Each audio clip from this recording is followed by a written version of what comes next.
Hi, everybody, and welcome to today's Germination Retail Roundtable webinar. My name is Mark Zinkowitz, and I serve as editor for Germination, and I'm happy to be your host. Today, we're highlighting SeCan's new varieties for 2021 with a special focus on two new wheat varieties developed by wheat breeder Richard Cuthbert. We'll talk about these varieties, why they're significant, and Richard's unique vision for wheat breeding. Before we begin, I'd like to thank our sponsor, SeCan, for their support. Now, during the event, you'll likely have some questions for our speakers. Please type these into the chat box at any time during the webinar, and we'll answer them during the Q&A session we'll hold after each speaker finishes their presentation. Also, today's webinar is being recorded and it will be made available at germination.ca following the proceedings. Now, before I introduce our first speaker, I'm just going to play a very short video about SeCan. Now, obviously, SeCan really needs no introduction, but it's a great little video, and I thought it does a great job at explaining why SeCan is such a significant presence in Canadian seed and agriculture, and why it's Canada's largest supplier of certified seed.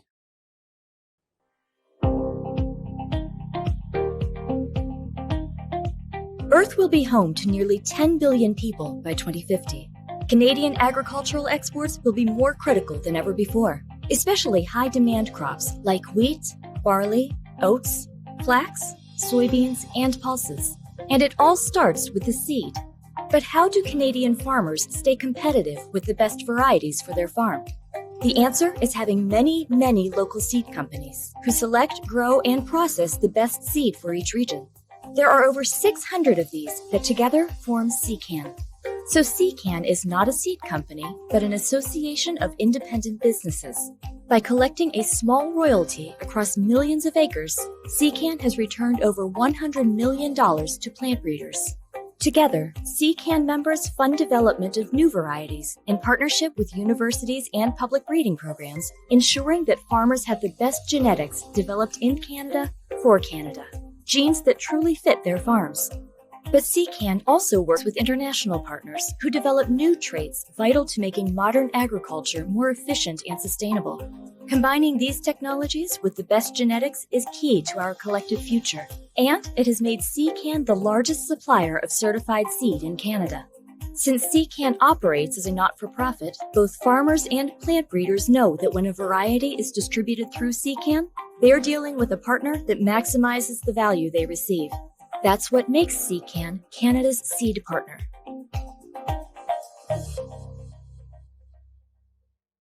Now, our first speaker is Jim Downey. Jim Downey is Research and Development Manager for SeCan. He's responsible for evaluation and acquisition of new varieties for Western Canada.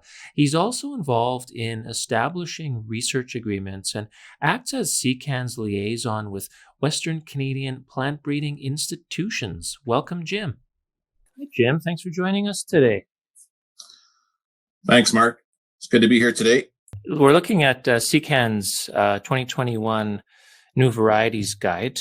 This is the Western Seed Guide. You can get it by visiting secan.com. That's their website. I'm just going to share my screen here for a moment, and we're going to look at SeCan's New Varieties right here. Now, Jim, I was hoping you'd give us a very quick rundown of the SeCan New Varieties for 2021. Well, I'll just focus on the wheats for this morning, maybe a couple barleys. We've just looking at our wheat varieties. We've got our early maturing wheats, our Ellerslie and Parada, that we're excited about. Their new varieties that are coming on the market. We've got a traditional midge-tolerant wheat called AAC Warman from Ag Canada, Brandon. We've got our sprouting-tolerant midge-tolerant wheat, AAC Elida from Ag Canada Swift Current. And what we're going to focus in on this morning is the Starbuck and the Wheatland, AAC Starbuck, AAC Wheatland, BB, both midge-tolerant wheats. And so we're quite excited about those. Those will make a big impact and change things because of their high yield potential. We've got a couple new derms called AAC Greenland and AAC Stronghold. Stronghold being the strongest straw derm on the market.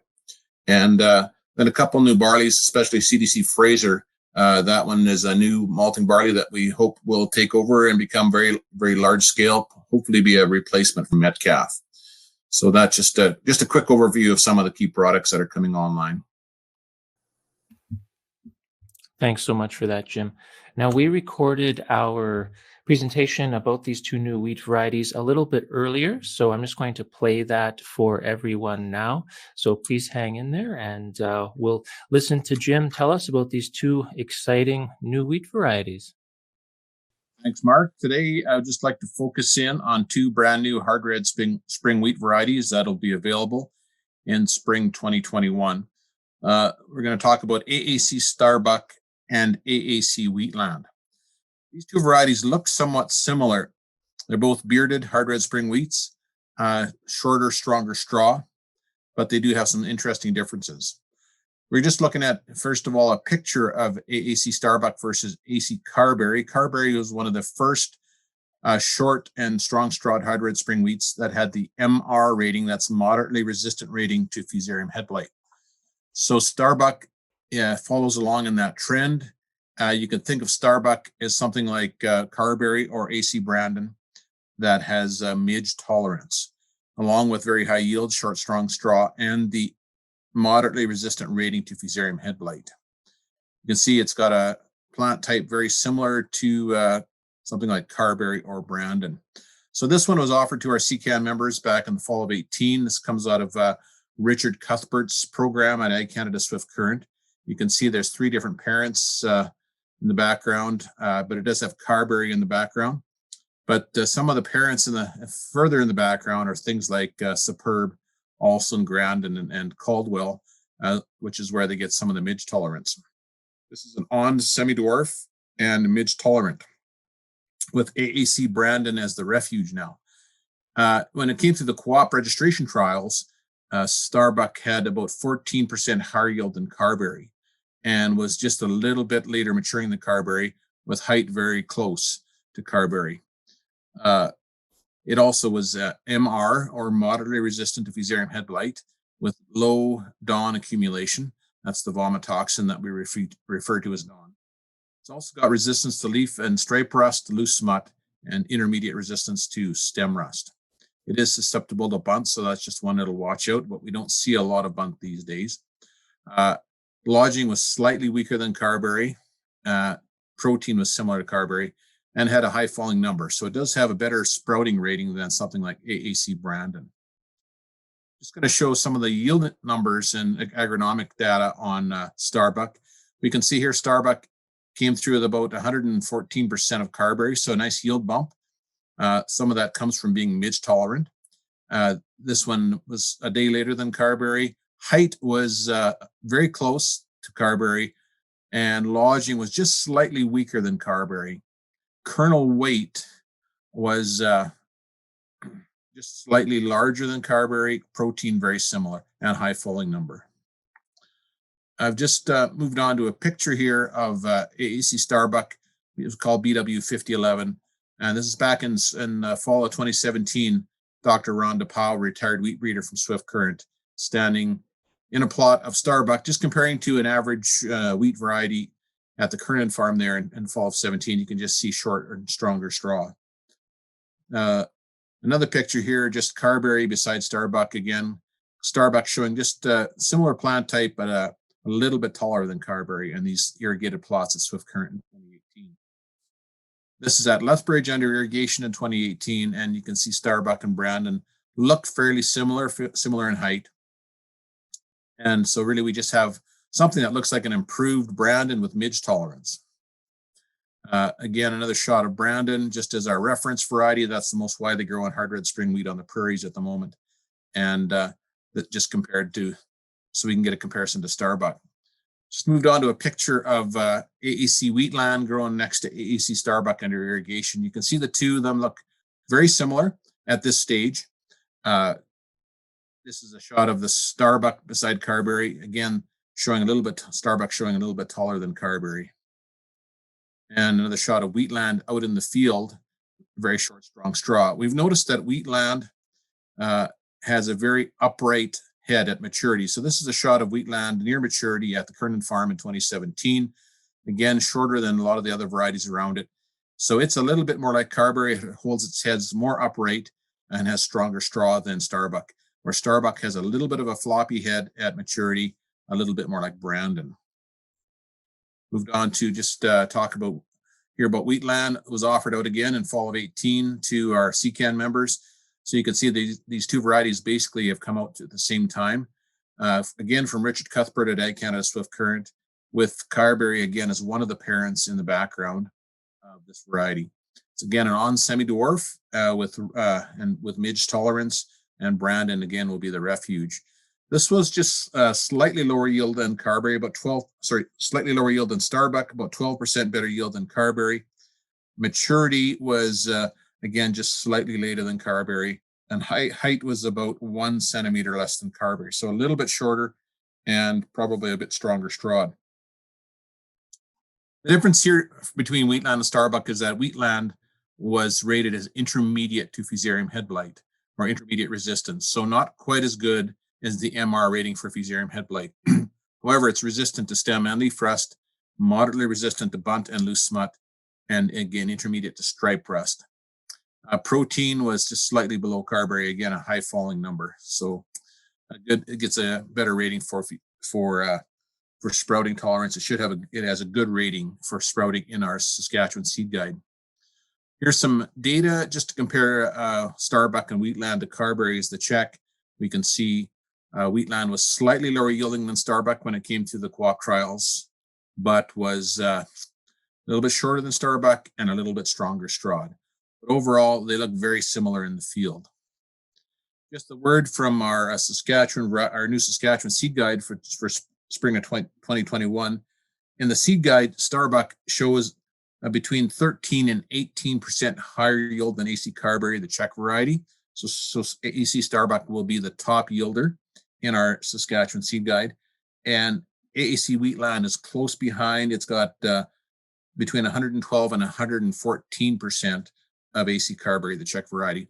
So both of them are showing a very significant yield increase over older varieties. Brandon is about 107 and 106. So they're showing up to 10% yield increase over Brandon, and part of that comes from their midge tolerance. Just a couple more. Another picture of Wheatland under irrigation in 2018, standing up very well. And that's pretty well it for my presentation on the two varieties. So these varieties will be available in spring of 2021. They'll be very exciting. Both are midge tolerant. Both have Brandon as the refuge. And they should give us improved straw strength, improved yield, and a midge tolerant wheat in hard red spring, in the hard red spring wheat class. So Mark, I'll turn it back to you. Any other questions that you might have on these varieties?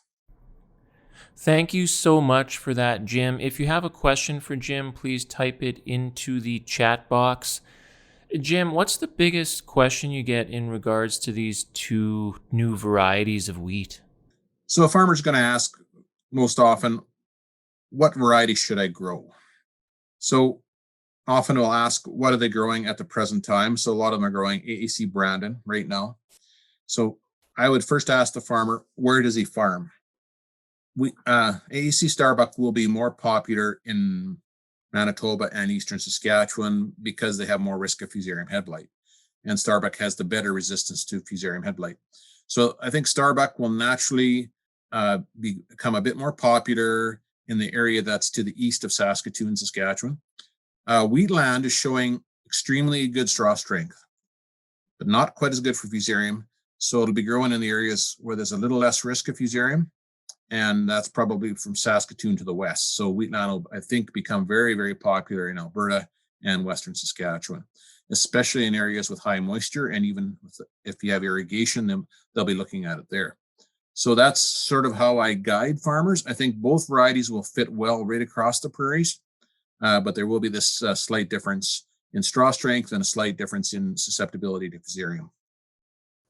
Thank you so much for that, Jim. We had a question come in regarding why these varieties are named Wheatland and Starbuck. But we're actually going to save those questions for when Richard speaks with us, which he is going to do right now. Welcome, Richard.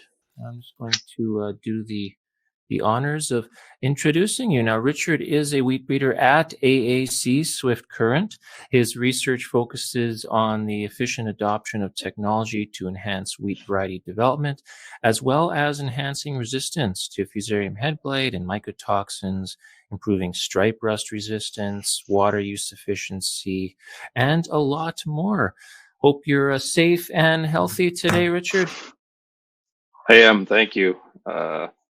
Yeah, it's a very different year. That is true. Well, the floor is yours, Richard. So take it away. Okay, thanks, Mark. Thanks to Germination and SeCan for the invitation today to speak about wheat breeding and some focus on Wheatland and Starbuck, these new wheat varieties. So just start by saying it's a team approach. Swift Current has long been a strong team of scientists working together for a common goal of improved varieties through research and breeding, and that continues today. We're fortunate to work with a number of AAFC sister sites and scientists and universities and industry. So just a couple of comments to get our heads in my mind space. The perfect variety is elusive in wheat breeding. There's a lot of traits to get right. And that's mostly due to evolving pathogens and pests. There's the phrase, rust never sleeps, and it's true. The pathogens don't know all the work we put into developing perfect varieties and the work we put into developing or producing a healthy, nutritious crop. And they're there to keep us in check. So we need to respond to them by incorporating proactively genetic resistance to these important pathogens and pests. And we also know the growing environment is changing and evolving. We're seeing climate extremes. If we compare the last 5 years from 2016, 2017, 18, 19, 20, we saw excess rainfall, we saw early frosts, we saw snowfall at inopportune times, and we need varieties that can respond to these threats and be predictable in their performance. So I try to keep in mind that breeding is a long term, and it is often a costly endeavor, unfortunately. So some challenges in wheat breeding, these are three kind of areas to keep in mind. We have these trait relationships. So for some of the important traits like days to maturity, grain yield, and grain protein, you can kind of put a string between them. And if you pull on one, another one's going to pull with it. So it gets difficult if you want to increase yield. Quite often maturity will get later. Quite often protein will go down. So we need to keep that in mind when we're making crosses and selecting new varieties. We also have what we call genotype by environment interactions, G by E. In the middle, we're looking for that blue variety in the graph, the one that does well between drought environments and irrigated environments. Not so much the orange, where you do well in the irrigated, but not so well in a drought environment. And we also have the evolving pathogens, as we spoke about. So the prairies in Canada is large, very, very large. There's a number of regional challenges. Site Swift Current from year to year can be quite different, but there are also regional differences. Melfort is quite different from Swift Current. So we have a difference in number of frost-free days. We can have heat stress, we can have drought, we can have excess rainfall. Some sites will have access to irrigation, some won't. And then we get into all the pathogens, stripe rust, leaf rust, stem rust, Fusarium head blight, deoxynivalenol from Fusarium head blight or DON, common bunt, loose smut, and the leaf spot complex. And then in Swift Current, there are more pests, but we're most concerned with wheat stem sawfly and wheat midge. And then on top of all that, wanting to use that wheat for something at the end, we need to ensure we have the market class acceptance and ensure that the end use quality traits meet it. So wheat breeding over time, this is adapted from Curtis Bosniak with some changes. Wheat breeding's changed a lot from the early 1900s to today. We tend to adopt technologies as they become available and they become cost effective to adopt. You can look back, I suspect growing plots was quite a task in the 1950s and 1960s without a lot of mechanization. When computers came in to be able to do statistical analysis, things really exploded. So on Twitter a few days ago, Rob Graff from Lethbridge at AAFC, a winter wheat breeder, shared this graph. He's been updating it.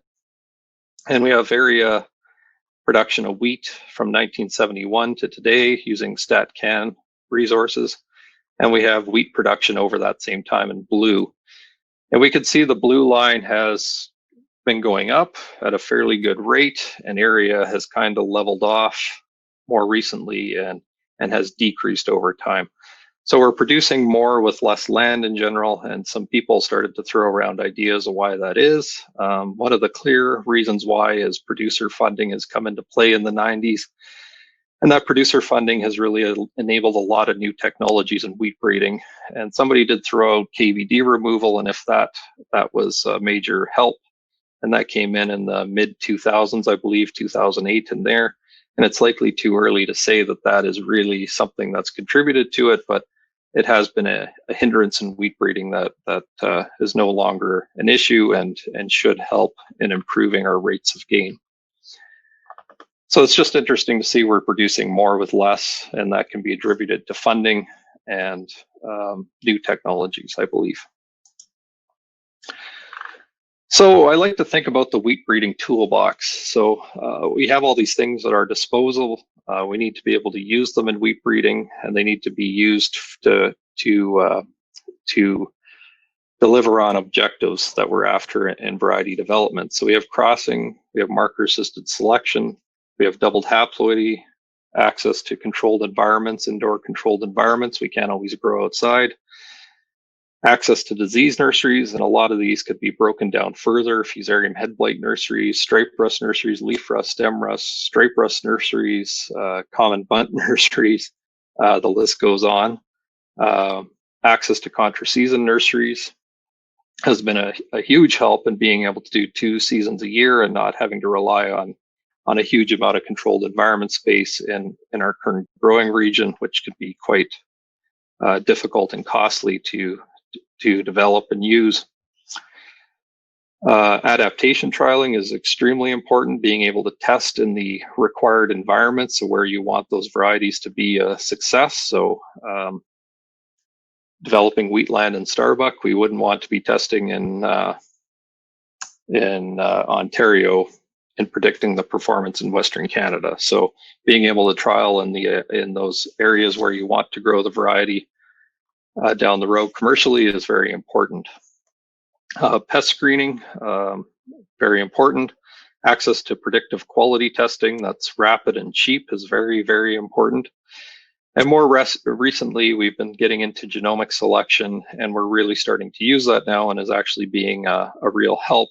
And these COVID times, being able to process more material in the lab using molecular or DNA-based molecular markers to discard things that are really undesirable. And more recently, we've gene editing's coming on stream, and I see this as another tool in the toolbox that works with all the others to deliver improved varieties. So in a recent interview, I was talking to a reporter, and gene editing's come up quite regularly as being something really cutting edge, and it is. It's a major technology. It's a big breakthrough, but I try to temper all these tools with that quote. You know, if the only tool you have is a hammer, you'll start treating all your problems like a nail, and that goes both ways. It goes. You can't do it all with plots. You can't do it all with markers. You really need the combination of that toolbox to satisfy objectives, in my opinion. So creating elite varieties, I think these are some points that are very important. You need to have a clear objective. You need to focus in on the traits you need to improve. You need to make the right crosses, and you need to understand your parents. You need to use an efficient selection scheme. So you want to balance your resources that you have at your disposal, those controlled environments, the contra-season nursery, your yield plots, disease nurseries, markers, all these things with the traits of interest. And you want an efficient use of those resources. So if you can enrich populations with high value genes when possible, you should do that in the lab at an early stage so that you make your costly resources, often field space, as efficient as possible. So getting into Wheatland and Starbuck, a bit of a snapshot. This goes back to the objective of developing high grain yield, high grain proteins, CWRS types with orange wheat blossom midge resistance, the SM1 gene, having short, strong straw, improved FHB resistance targeting an MR rating, rust resistance, or I should say MR rating or resistant rating. MR is kind of where we are at as a minimum now, and really what producers seem to be looking for in choosing new varieties, and having the rest of the package, the rust resistance, the common bunt resistance, the loose smut, and improved grape protection. So a project that was led by Dr. Rhonda Powell, I believe it started in about 2008 with the Alberta Crop Industry Development Fund, was quite key in developing Starbuck and Wheatland and a lot of the SM1 varieties that are coming out of Swift Current currently, and also producer checkoff funding. So I've said breeding is a costly endeavor. It is. There's a lot of tools that need to be enabled, and that funding enables the tools. So the labor, the equipment, and the technologies, marker-assisted selection, more recently genomic selection, all of these things. It unfortunately takes money to work. So looking at Starbuck and Wheatland, these are from the year of cross. Starbuck's on the, I wonder if I can point here. Maybe I won't right now. The year, the generation of development, and then Starbuck and Wheatland are listed. So Jim mentioned the crosses, and I'll get into that in a little bit more detail. But the crosses were made in 2008, and we can go down that red area, early generation selection, to 2012. So that's what it took to develop the inbred lines from those crosses.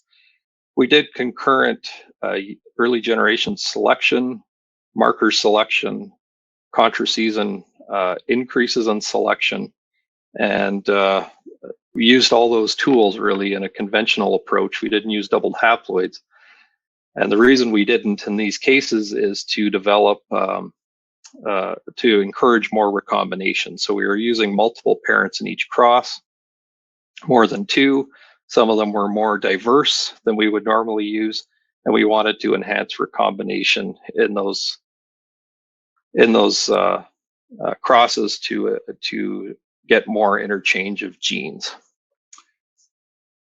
So a few things that are different between the two of them, with Starbuck and Wheatland, are highlighted in green.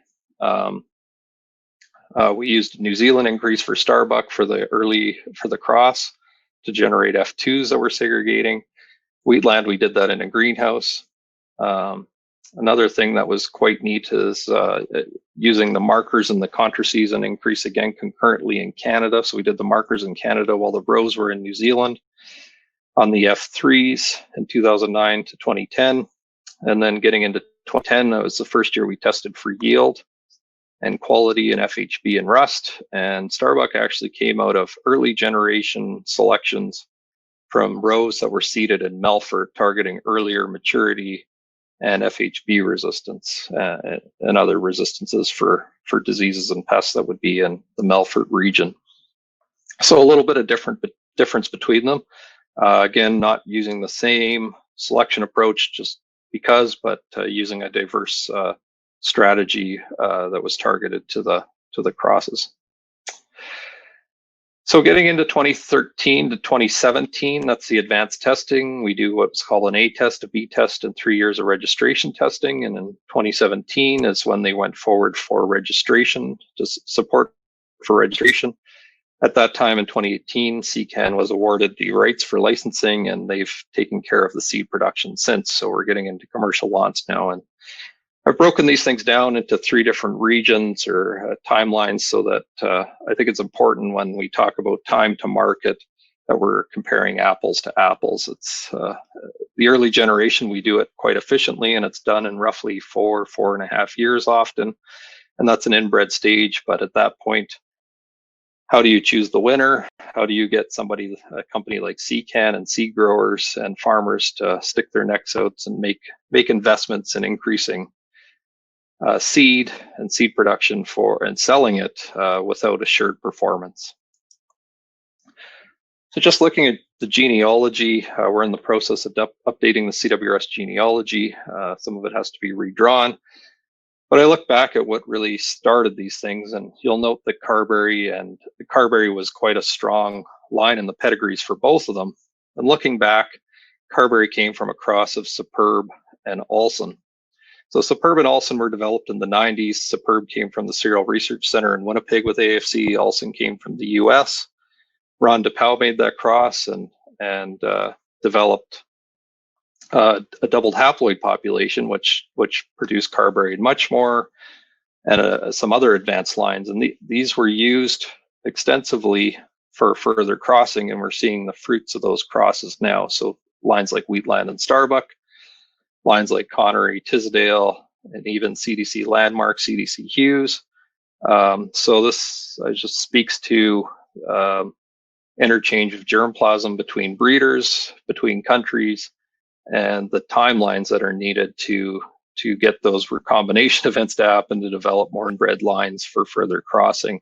So we're starting with 1990s crosses, and we're ending up in 2021 commercial production, and that's 30 years of effort by multiple research scientists, multiple centers involved. So it's a lot of teamwork involved to get to these places. So performance, Jim spoke about this already. This is a summary of the Western Bred Wheat C registration test from 2015 to 2017. We could see Starbuck and Wheatland had that grain yield of 14% better than Carberry, 12% greater than Carberry, with other traits where we would expect them against the checks of Unity, Glen, Carberry, and AAC Viewfield, those being the checks for CWRS registration in Western Canada. If we compare it to the SAFC guide that Jim mentioned, I just took these as screenshots out of these spreadsheets. We can see Starbuck and Wheatland are both strong yielders. Starbuck has the edge. Wheatland has the edge on lodging. Its pedigree goes back to Carberry back cross, so a double dose of Carberry, if you will, in the cross, so it tends to look more like Carberry, and we'd expect that. Wheatland has the advantage of a better sprouting rating being good, and Starbuck has the advantage of a stronger FHB rating, lower dawn accumulation, and lower symptoms. It is quite a bit better than a lot of what we considered MR up until recently. So both have their advantages and disadvantages, but a heck of a lot of advantages for both. So we're pretty excited to see where they go. That basically covers it. I'd just like to thank all the funders, the Canadian Wheat Research Coalition, for continuing to fund our program through different agreements, and especially to the wheat breeding crew at Swift Current for all their work. Without them, it'd be pretty tough to make all the tools work. So thank you. Thanks for that, Richard. Great presentation, great information. If you have a question, please type it into the chat box. We have a whole bunch of questions. Thanks, Jim, for being so active in the chat. You've answered several of the questions, Jim, but I'm going to revisit them anyway, just for the recorded version of the webinar, so people can hear all the questions and get all of the information. But first, Richard, I'd like to ask you the names of these two wheat varieties, Wheatland and Starbuck, where those came from. Why Wheatland and Starbuck? What are the stories behind that? Yeah, I think every variety has a story on the name. So Wheatland, I remember, I should actually put a screenshot of the slide. I kept it on my desktop for quite some time. A number of years ago, Jim Downey gave a presentation at the Canadian Wheat Symposium. I think it was the second one, saying we need a short, strong strawed Carberry type with better FHB and SM1 essentially for midge tolerance. And I kept it there, and I saw these lines coming along. I knew it was going to meet kind of their objectives, what they were looking for. And it was really, as Brandon's been quite popular, so I looked for towns. We tend to go to towns. Looked for towns around Brandon that made sense, and Wheatland kind of struck with me. But we also had funding with Alberta, and it is suited to Alberta with stripe rust resistance and midge tolerance. And every time I drive into Alberta to see family in Airdrie, I would drive through Wheatland County. So I saw Wheatland by Brandon, Wheatland County in Alberta, and I thought that kind of fit. So we went with Wheatland for BW 5013. BW 5011, until they get that name, they take on a life once they get the name. But BW 5011, we threw around a few ideas with Ron DePau and SeCan, and the name of the town Starbuck came up, and Ron said to me one day, well, it's a star and it'll make you a lot of bucks, so let's go with that. So it's a town, plus it has a little extra ring to it, I guess. So yeah. Like you say, every variety name has a story attached. Yeah. I'm just going to go through the questions here one by one from the chat. I'm going to start with one for probably best directed towards Jim. Jim, can you tell us what the refuge percentage is? We aim to have a 10% refuge in the seed when it's sold as certified seed. There's a bit of a range around that. It can be slightly lower or slightly higher because it is hard to quickly sample, but the goal is to have 10%. And Jim, the slides you showed earlier, how many data points were in the data tables that were shown? The data tables I showed were the summary of all the 3 years of registration data used for the varieties, which would be roughly between 25 and 36, depending how many sites were actually acceptable for the data. So there's about 12 sites per year. So if every site was perfect, it'd be about 36 site years of data, but I always kind of err on the side of caution between 25 and 30 usually. And Jim, this was one that you answered in the chat, but I'm just going to ask you to repeat it if you could. Is there a midge downgrade due to the refuge? So I was trying to actively interpret what the question was about. So yes, I always try to say midge tolerant wheat is not immune to midge. It gives us protection. It does not give us immunity. So there can still be a little bit of damage in midge tolerant wheat, especially to the refuge because it's susceptible, although it's only at 10%. The midge tolerant wheat, I always say, will protect you against a very large yield loss, but it does not always protect against grade loss. So in some cases, midge susceptible wheat, farmers have talked about 50% yield loss. So if you grow a midge tolerant wheat, you should not experience that huge yield loss, but you still might slip from a 1 to a 2 if you go above the maximum level for a number 1 for midge tolerance. So yes, there can be a slight yield loss. Traditionally, I've not had farmers at trade shows complain about that, but it can happen. And this might be one that both Jim and Richard can maybe help address. How does the shelling of Wheatland and Starbuck compared to Brandon and Alida? I'll let Richard take that one. I don't know if I saw it there. The shell. So the like the shattering. Is that based shelling on or shattering? Yes. Yeah, I wouldn't say that they are hard threshing. I wouldn't say that they're easy to shell out in high winds. I haven't noticed that in the locations that we've had these varieties. It has typically, there's one variety that came back to me after it was registered and seed growers had it and they said it was hard threshing. That has not occurred. I haven't heard that at all. And I don't believe they thresh too easily. So I think they're in the sweet spot. I don't have any data to suggest they're to any extreme. Richard, maybe just to fill in, we don't actually have a rating on shattering as it goes to registration trials or provincial trials. We tend to rely on farmer feedback once it gets onto larger acres in the field to figure out if it has any issues with shattering. Is that correct in your mind?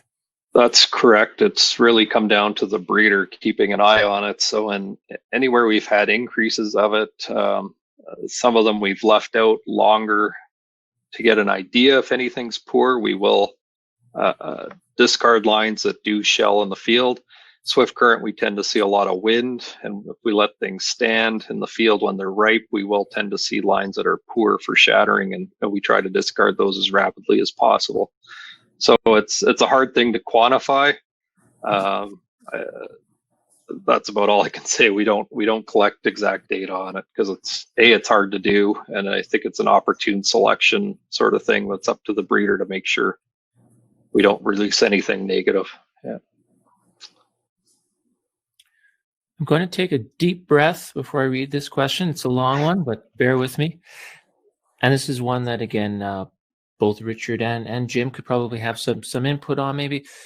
Is there any variety in the pipeline to get a midge-tolerant gene into an early maturing variety such as CWRS Prada or Red Star? I am asking as my growing area east of Edmonton is now in the midge forecast for the 2021 season. Or are some breeders relying on early maturity of some CWRS varieties to beat the midge to plant flowering before it can do damage? I'm asking because in my area, there are enough farmers that appreciate an early maturing CWRS to start harvest sooner while maintaining grade to sacrifice some yield. Maybe I'll start and then Richard can take over. We had a lot of farmers that really liked AEC Redwater and early maturing hard red spring, which fell out of the CWRS class into Canada Northern hard red class. So we would love to find an early maturing midge tolerant wheat as a replacement for Redwater or Red Star. It's not in our pipeline right now. By that, I mean that our seed growers don't have one. Normally our seed growers have to grow a variety for 3 multiplications or 3 years before it's available to farmers. So we don't have one at this moment, but Richard might know. I don't have a total lock on what's in the cooperative registration trials at this moment. It's always hard to know what's going to make it through to registration, but I'm not aware of some early maturing midge tolerant wheat that's coming through the registration at the moment, but Richard might be.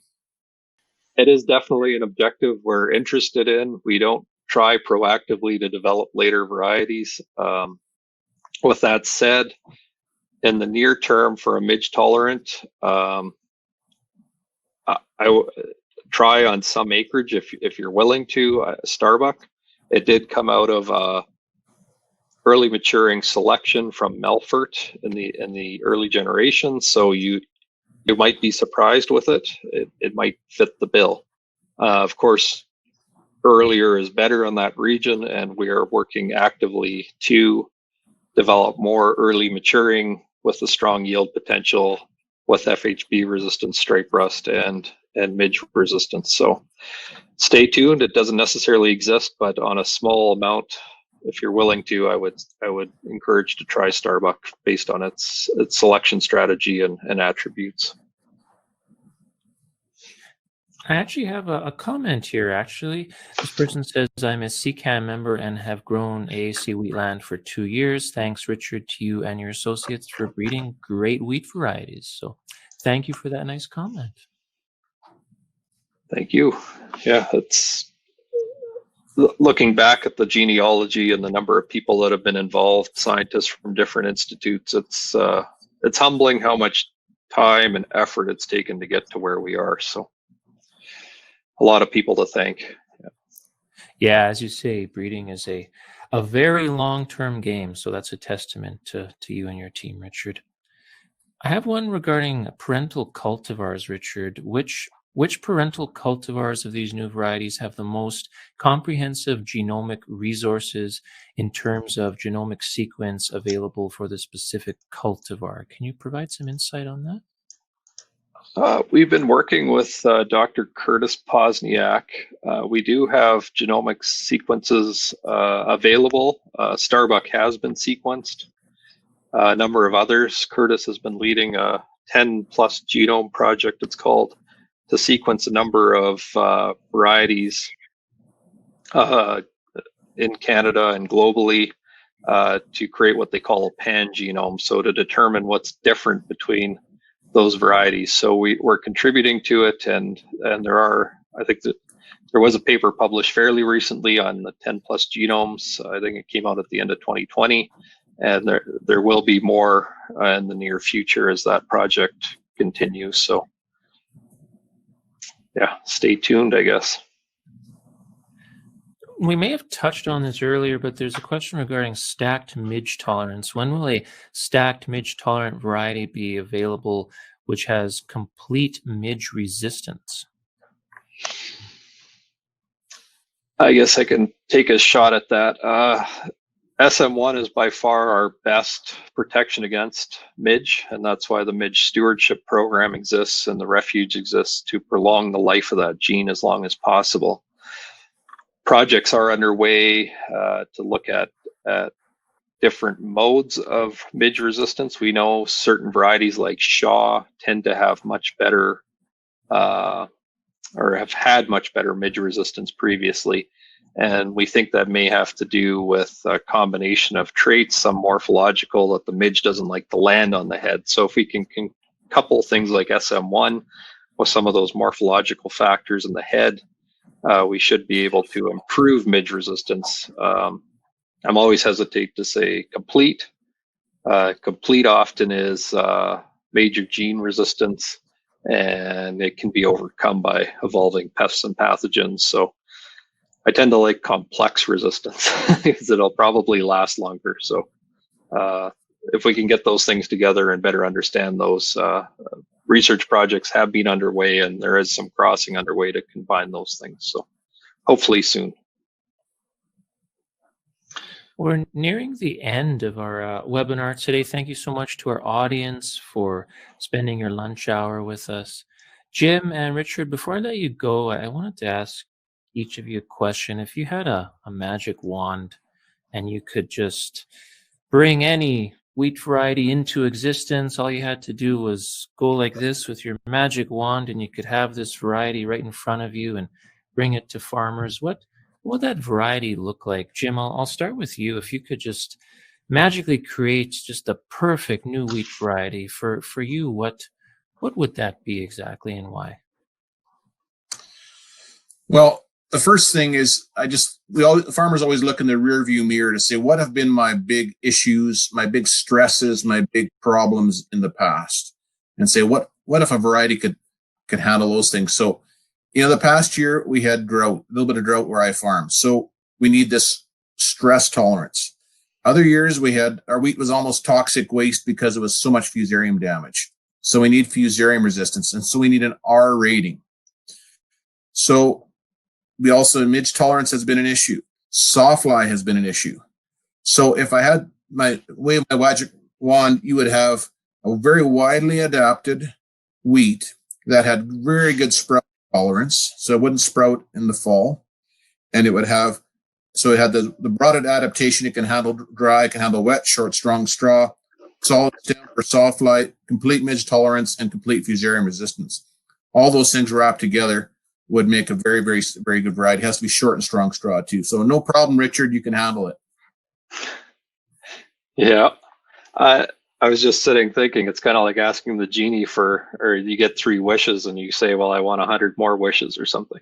But with evolving pathogens, I don't know if I want the perfect variety right away. What I would want is a tool that doesn't exist in the toolbox, and that's to be able to manipulate recombination.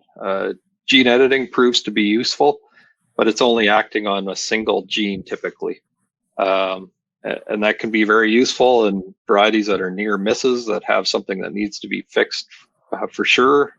But if, as breeders, we could manipulate recombination more easily and targeted, we would be able to be much more efficient in what we do. So we look at these hundreds of thousands of lines out of crosses to find the right one. We do that because we don't know what the recombination will be. It's all based on meiosis, then what happens in the pollen granules, what happens in the eggs. So if we could manipulate recombination in a more targeted fashion to get genes together more easily, I think we would be much better off and much more efficient and have much higher performing varieties than we do now. But I'm just a breeder. We need cytogenetics people involved, and we need teams to figure that out. So, Yeah, talk about a complicated endeavor, but like you say, it's a long-term game, and maybe one day we will get there. So, thank you so much, gentlemen, for the great information today. And again, thank you to our audience. That's all the time we have today. I'd just like to take one more opportunity to thank our sponsor, SeCan, for its support. Remember, SeCan's latest seed guides are available on its website, secan.com. And remember, this webinar will be posted at germination.ca very soon. So thank you very much, Jim and Richard, for your information today. Had a great time, and thank you to our audience for spending your lunch hour with us. This is Mark Zinkowitz of Germination signing off.